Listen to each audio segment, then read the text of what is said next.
কথা নপতাৰ যি ধৰণৰ দলৰীয়া মনোভাৱ দেখুৱাইছে, এই ধৰণৰ ইয়াতকৈ আশা হিমন্ত বিশ্ব শৰ্মাৰ পৰা একো কৰিব নোৱাৰি।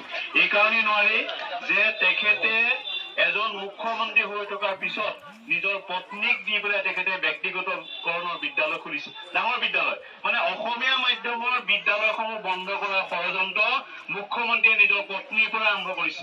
গতিকে সেইজন মুখ্যমন্ত্ৰীৰ পৰা আপোনালোকে আশা নকৰিব যে আমাৰ দৰে অসমীয়া মাধ্যমৰ ছাত্ৰ ছাত্ৰীক, গাঁৱৰ ছাত্ৰ ছাত্ৰীক আপোনালোকে দীৰ্ঘদিন ধৰি যি শিক্ষা সেৱা কৰি আহিছে আপোনালোকৰ প্ৰতি কিবা ন্যায় দিব বুলি এইজন মুখ্যমন্ত্ৰীৰ পৰা আশা নকৰিব। আমি সেইকাৰণে কৈছো যে 2026ত এইখন চৰকাৰ এইজন মুখ্যমন্ত্ৰী শিক্ষা দিবৰ কাৰণে আপোনালোকে পণ লওক। আৰু আমি অসম প্ৰদেশ কংগ্ৰেছ কমিটিৰ পৰা আপোনালোকক আমি দৃঢ়তাৰে কৈছো যে আপোনালোকৰ সমস্যা সমাধান কৰিবৰ বাবে আমি 100% চেষ্টা চলাম। আপোনালোকৰ যি সমস্যা, এই আইনখন আমি বাতিল কৰিম।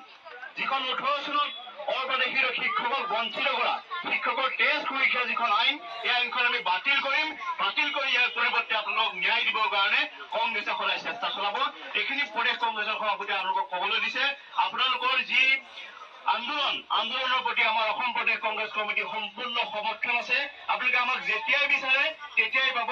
আপোনালোকৰ লগত আমি সদায় আছো। ধন্যবাদ। যেহেতু আপনি কংগ্রেসের প্রতিনিধি হয়ে আইছে যে আগন্তুক মানে বিধানসভা যেহেতু বাজেট বহিব, এই বিষয়ে কংগ্রেসের পৰা এৰ প্ৰত্যক্ষভাবে এটা উত্থাপন হব না নাই?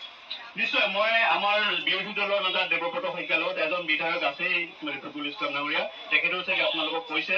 মই আজিয়েই দেৱব্ৰত শইকীয়াৰ লগত আলোচনা কৰি মই আপোনালোকৰ ইতিমধ্যে মেমোৰেণ্ডামখন লৈছো, এইখন মই তেখেতক দিম। আৰু আমি আপোনালোকক প্ৰতিশ্ৰুতি দিছো এইবাৰ বিধানসভা অধিৱেশনত আপোনালোকৰ বিষয়টো কংগ্ৰেছৰ তৰফৰ পৰা উত্থাপন কৰা।